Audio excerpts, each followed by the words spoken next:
Saudara-saudara pendengar yang kami kasihi dimanapun Anda berada, Anda kembali bersama kami dalam acara Telaga, Tegur Sapa Gembala Keluarga. Saya Gunawan Santoso dari Lembaga Bina Keluarga Kristen, dan kali ini saya bersama penginjil Sindunata Kurniawan MK. Beliau adalah seorang konselor keluarga.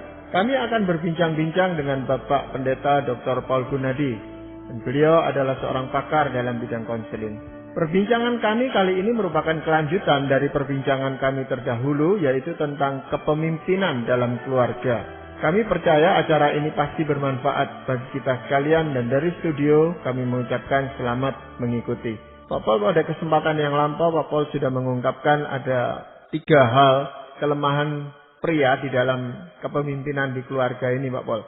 Nah, tentu tidak semua pendengar kita sempat mendengarkan pada bagian yang pertama.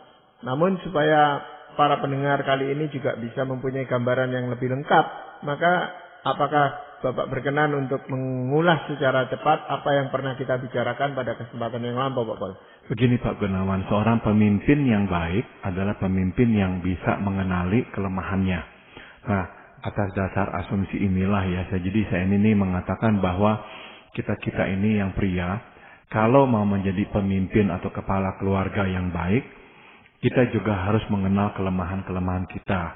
Nah, ada 3 yang kita telah bahas pada kesempatan yang lampau. Yang pertama adalah kita mesti menyadari bahwa kita ini suka mengalami masalah dengan keangkuhan, ego yang besar ya.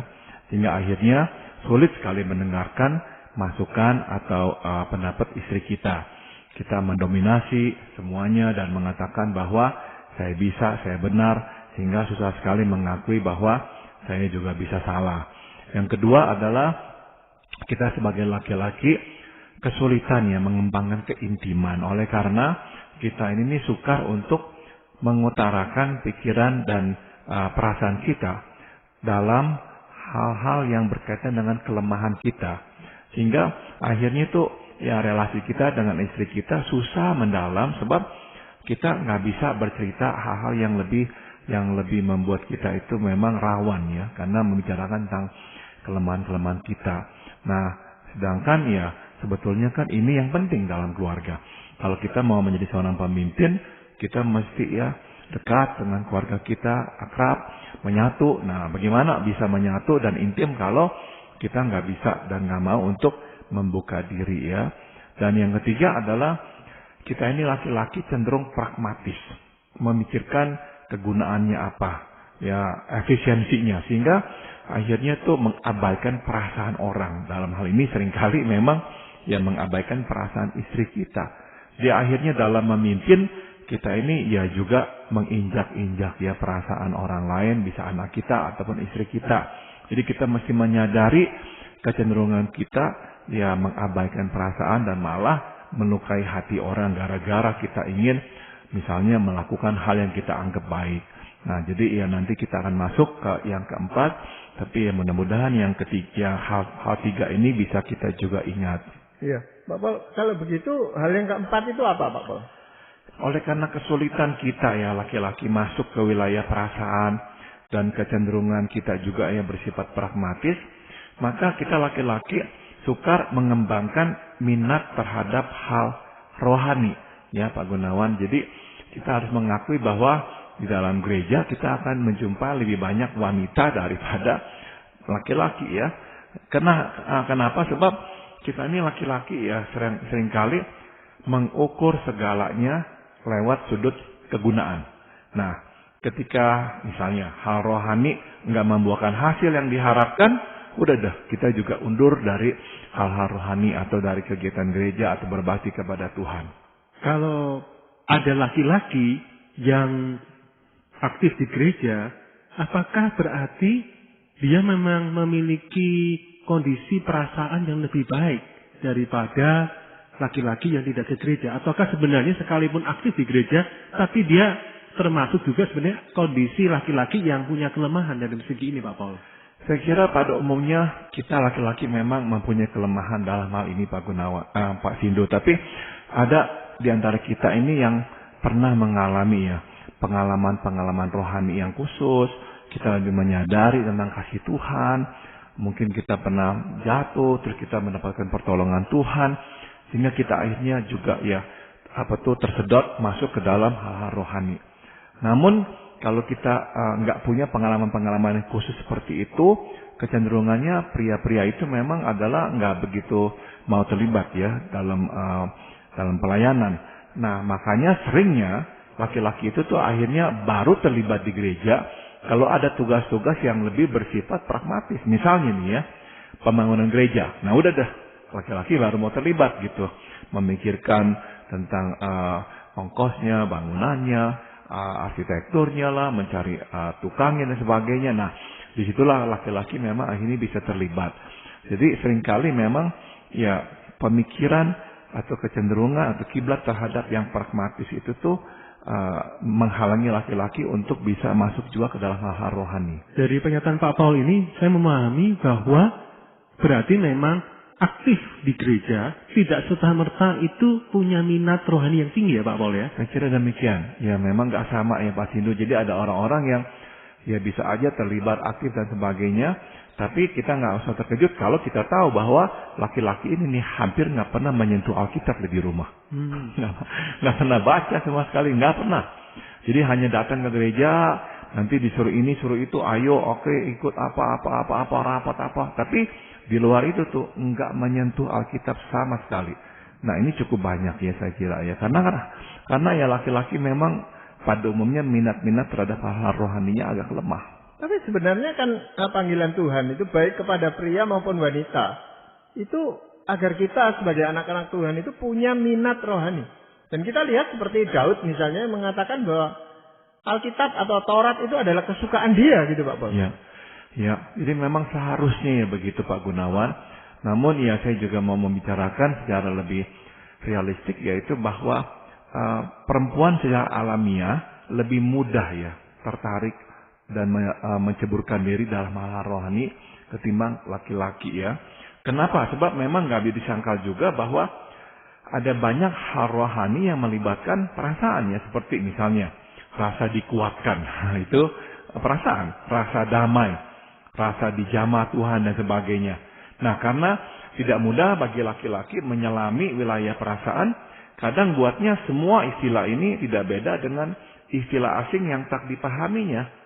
Nah masalahnya adalah kita kerap ya mengasosiasikan semua ini dengan kehadiran Tuhan dalam hidup kita.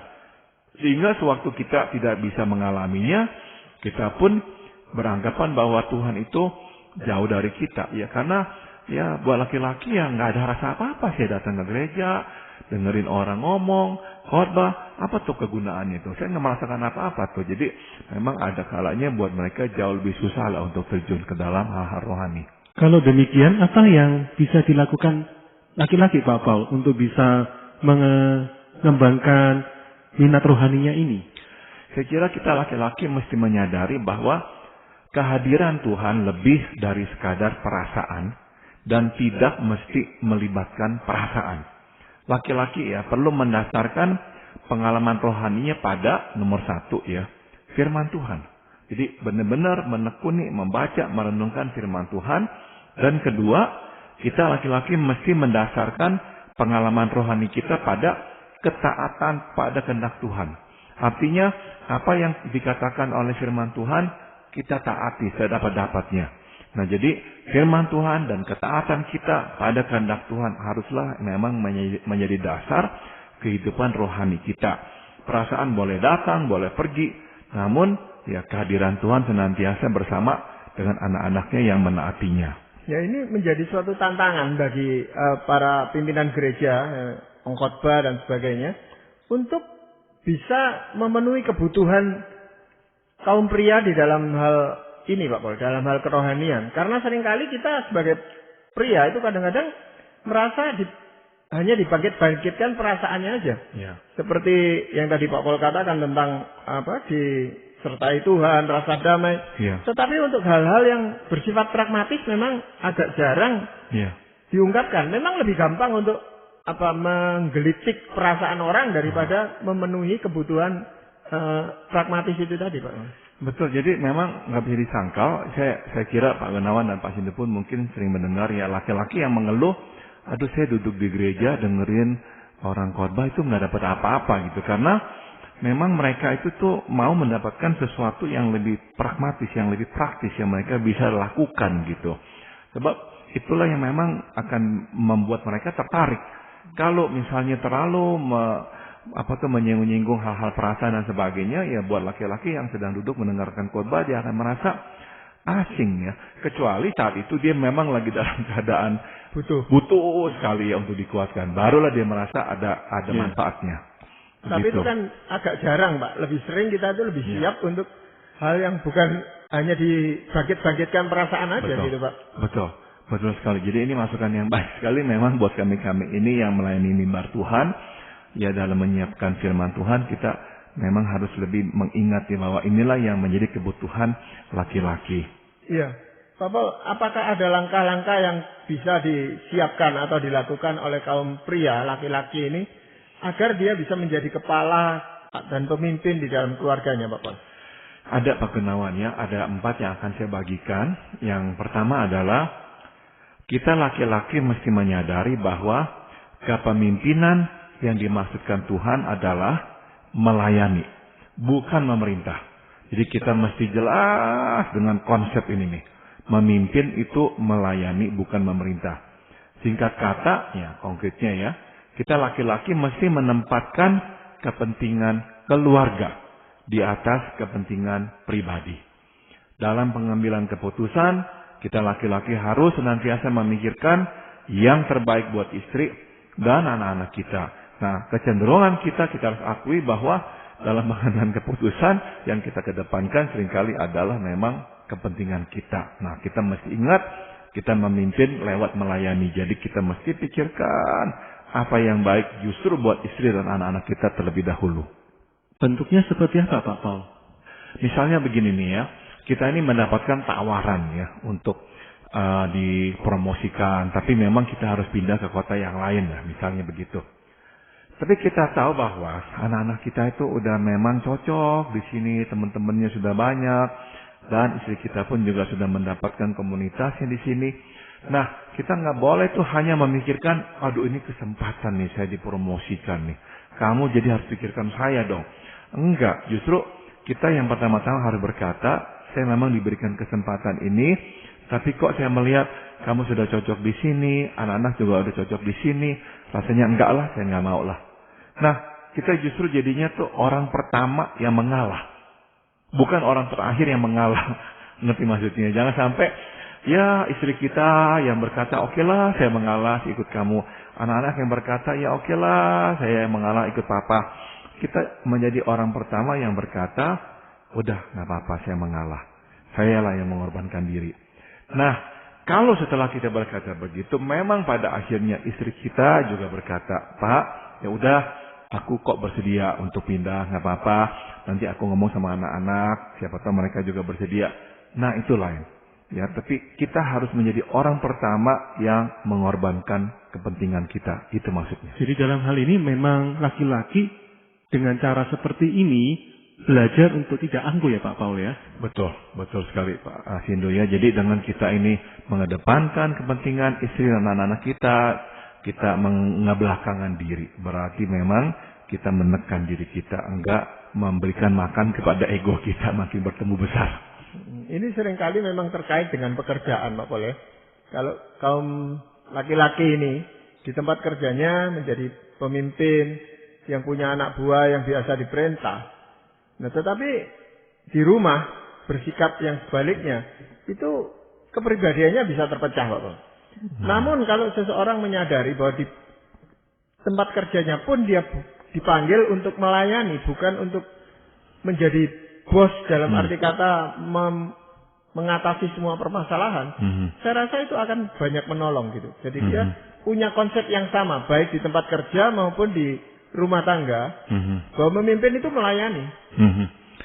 Memang seharusnya demikian Pak Gunawan ya. Makanya di dalam bahasa Inggris ya, di dalam misalkan di Amerika, pegawai pemerintah itu memang disebutnya kan civil servants. Jadi pelayan, enggak memang disebutnya staff di situ, enggak, civil servant. Jadi pelayan yang memang melayani masyarakat. Jadi konsep inilah yang memang mesti ada juga di dalam diri kita ya. Kita dipanggil Tuhan memimpin, mengepalai keluarga. Betul sekali. Tapi jalurnya, langkahnya adalah lewat melayani bukan memerintah. Dan konkretnya bagaimana melayani bukan memerintah? Kita harus menjadi orang pertama yang mengorbankan kepentingan kita. Dan mengendahulukan kepentingan anak dan istri kita. Iya. Hal yang lain yang bisa dilakukan laki-laki apa Pak?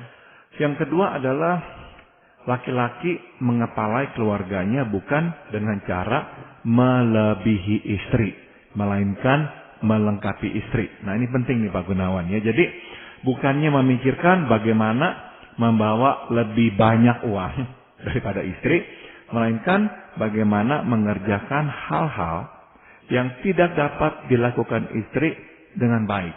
Singkat kata, kita laki-laki memimpin lewat kerelaan kita menolong istri dalam kelemahannya si istri ya. Jadi begini maksud saya Pak Gunawan. Kita ini laki-laki memang akhirnya ya terkondisi untuk berpikir, untuk saya menjadi kepala, saya harus seringkali memang dalam hal uang deh ya, harus membawa uang lebih banyak daripada istri kita.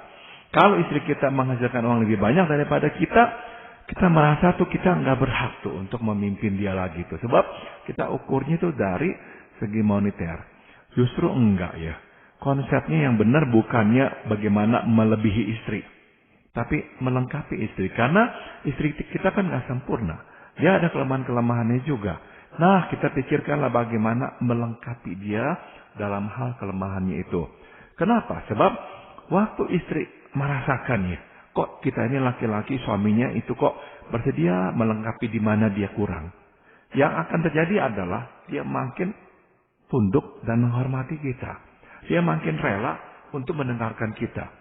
Justru kalau misalnya si istri melihat, kok kita ini laki-laki beradu, berkompetisi, mau mencari uang lebih banyak lagi supaya bisa menundukkan dia.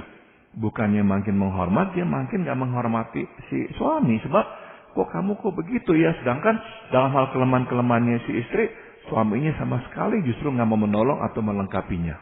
Pak Paul, saya menemukan beberapa pasangan suami istri, terutama di dalam dunia bisnis ya, beberapa istri justru itu lebih punya jiwa bisnis, jiwa kepemimpinan, jiwa marketing yang lebih daripada suami.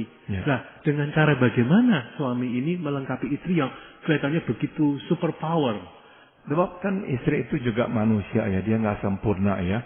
Bisa jadi memang dalam hal bisnis si suami itu mengakui lah istrinya lebih hebat. Nah, di sini penting bagi suami berkata, kamu memang lebih baik daripada saya dalam hal mengatur bisnis ini. Jadi nggak apa-apa serahkan kepada si istri untuk mengaturnya, biarkan si suami mengerjakan yang dia bisa kerjakan. Namun akan ada hal-hal lain dalam diri si istri di mana dia memerlukan si suami. Misalnya nih ya, di dalam rumah tangga, ya kebetulan memang si suamilah yang lebih sabar untuk bersama dengan anak-anak, mengajarkan kepada anak-anak. Ini menjadi kelemahan si istri. Misalnya istri itu tuh susah sekali tuh duduk bersama anak mengajarkan. Kalau dia duduk nggak sampai 5 menit udah marah-marah kepada anak. Dan istri berkata memang saya nggak sanggup. Nah suami berkata ya nggak apa-apa saya yang lakukan. Nah waktu istri melihat kok suami saya kok mau ya bantu saya dalam hal ini. Dia justru menghargai. Sebab iya dalam hal yang saya nggak bisa suami saya lah yang maju untuk menolong saya. Ya, tapi itu harus dilakukan memang dengan penuh kesadaran oleh suami, Pak Pol. Karena kalau enggak, itu akan diwarnai dengan perasaan rendah diri. Gitu. Saya tidak bisa tampil di masyarakat lewat bisnis, istrinya yang menonjol di mana-mana. Nah, dia yang jadi menjaga anak-anak di rumah. Atau ya hanya mengerjakan pekerjaan-pekerjaan di rumah. Dan kalau itu dikerjakan dengan rasa rendah diri, saya rasa juga tidak akan banyak menolong itu, Pak Pol. Betul, jadi memang sebisanya ya, saya itu tuh nggak menganjurkan laki-laki itu sama sekali nggak bekerja misalnya. Sebab bagaimanapun juga, ya ini bisa berdampak di mata anak-anak. Kalau anak-anak melihat, papa kok nggak kerja, mama yang kerja, itu bisa memang memberikan kesan kurang baik ya. Nah, jadi tetap papa bekerja. Namun, ya dalam hal misalnya mengurus anak karena si ayah memang jauh lebih mampu, ya nggak apa-apa, dia yang lebih memberikan waktu kepada anak-anaknya ketimbang istrinya begitu. Nah jadi ya kita mestilah berbesar hati Pak Gunawan, laki-laki ya, untuk berkata kepada istri kita, ya memang kamu lebih mampu, ya silahkan. Ini yang susah saya temukan pada laki-laki untuk dikatakan. Hal yang lain yang perlu disiapkan apa Pak? Oleh karena laki-laki hanya dapat memimpin dengan dukungan istri ya, maka kita laki-laki pun perlu meminta pertolongan istri. Terutama dalam hal yang merupakan kelemahan diri kita ya.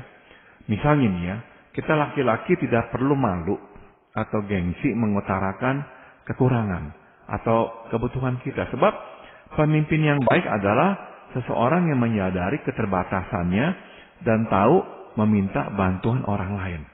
Nah, ini memang gak gampang buat laki-laki, apalagi yang memang penghargaan dirinya agak rapuh Pak Gunawan. Jadi memang ada kalanya yang terjadi adalah istri berniat baik mau menolong karena istrinya sadar ini memang kurang bisa dilakukan oleh si suami ya dengan baik. Tapi suaminya justru marah. Kamu itu menghina saya lah, kamu nggak menghargai saya lah, apa-apa.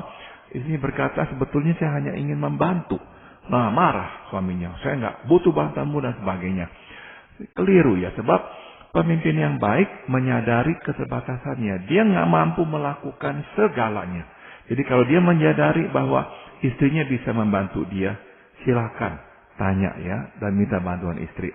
Dan istri juga akan senang karena dia merasa dilibatkan di dalam kehidupan si suami. Jadi dalam hal ini suami perlu mengembangkan pola pikir ini Pak Pol ya, bahwa meminta bantuan itu tidak identik saya ini di bawah istri. Tapi meminta bantuan itu justru saya sedang mengangkat melayani istri supaya dia merasa dia dibutuhkan juga. Betul ya, jadi sekaligus memang mengangkat si istri itu ya, sekaligus juga memang mengakui keterbatasannya. Jadi memangnya dia nggak bisa dan dia akui dan nggak apa-apa gitu. Jadi benar-benar perlu hati yang besar untuk berkata memang saya nggak bisa dan saya perlu bantuanmu. Nah justru dalam keluarga atau dalam pernikahan, kalau ini terjadi ya, benar-benar mereka berdua ini bisa bertumbuh. Sayang, seribu sayang, saya juga memang ya harus mengakui sering menjumpai kasus seperti ini Pak Gunawan dan Pak Sindu. Laki-laki itu tuh sebetulnya kalau saja menerima ya bantuan si istri, dia justru akan melesat ya, justru akan mengalami perkembangan. Tapi gara-gara ya, kembali lagi kepada hal ego deh ya, nggak mau dibilangin, nggak mau menerima bantuan si istri, akhirnya tambah hari tambah terpuruk. Tapi ada orang yang nggak bisa sadar-sadar. Daripada mengakui, nggak bisa tetap memaksakan. Akhirnya semuanya itu jadinya berantakan. Ya kendalanya itu di meminta itu loh Pak Pol.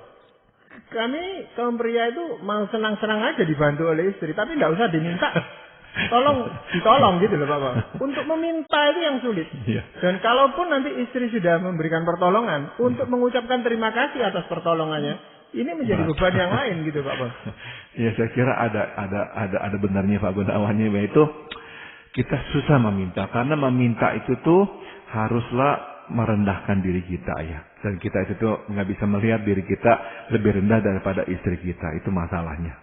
Ya, hal lain yang bisa dipersiapkan apa Pak Bos? Yang terakhir ya untuk kita ini ya menjadi seorang pemimpin ya. Nah kita memimpin keluarga kita dengan cara melakukan apa yang menjadi kehendak Tuhan. Ini penting nih.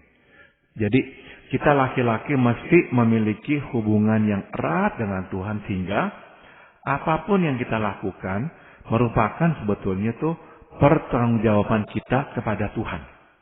Karena kita tahu ini yang Tuhan inginkan dan kita bertanggung jawab untuk melakukannya dan kita lakukan. Jadi terpenting bukanlah melakukan apa yang kita kehendaki, melainkan apa yang dikehendaki Tuhan.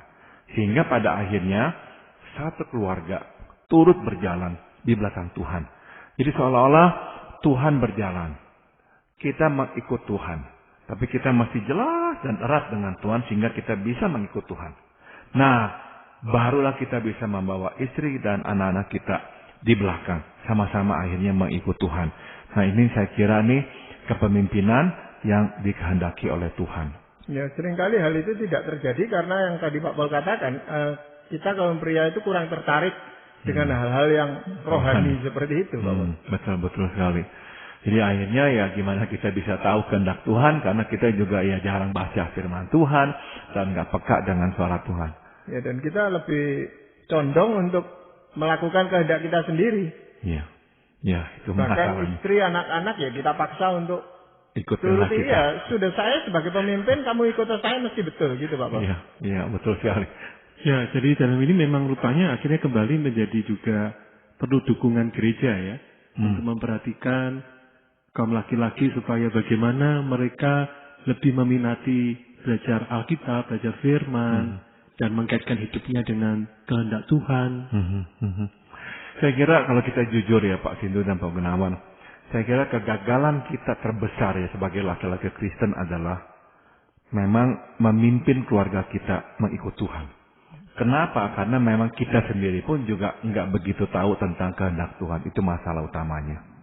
Ya, Bapak, perbincangan ini kita akhiri sampai di sini. Namun sebelum kita berpisah, mungkin Pak Paul ingin menyampaikan firman Tuhan. Saya akan bacakan dari 1 Petrus pasal 5 ayat 3. Janganlah kamu berbuat seolah-olah kamu mau memerintah atas mereka yang dipercayakan kepadamu. Tetapi hendaklah kamu menjadi teladan bagi kawanan domba itu. Memang ayat ini sebetulnya adalah untuk para gembala ya, para hamba-hamba Tuhan yang dipercayakan Tuhan dengan domba-domba Tuhan. Tapi saya kira ini bisa kita terapkan juga untuk keluarga kita. Kita laki-laki sudah ditetapkan Tuhan menjadi gembala bagi keluarga kita. Nah, Tuhan berkata, ingat domba ini, istri anak-anak kita adalah orang yang Tuhan percayakan kepada kita. Dan Tuhan meminta kita menjadi teladan. Jadi kita mesti menuntun mereka lewat keteladanan kita. Ya, terima kasih Pak Paul untuk perbincangan ini. Dan para pendengar sekalian, kami mengucapkan banyak terima kasih Anda telah mengikuti perbincangan kami dengan Bapak Pendeta Dr. Paul Gunadi dalam acara Telaga, Tegur Sapa Gembala Keluarga. Kami baru saja menyelesaikan perbincangan kami tentang kepemimpinan dalam keluarga. Bagi Anda yang berminat untuk mengetahui lebih lanjut mengenai acara ini, silakan menghubungi kami lewat surat. Alamatkan surat Anda ke Lembaga Bina Keluarga Kristen atau LBKK, Jalan Cimanuk 56, Malang. Kami juga mengundang Anda mengunjungi situs kami di www.telaga.org. Saran-saran, pertanyaan, serta tanggapan Anda sangat kami nantikan. Akhirnya dari studio kami mengucapkan terima kasih atas perhatian Anda dan sampai jumpa pada acara Telaga yang akan datang.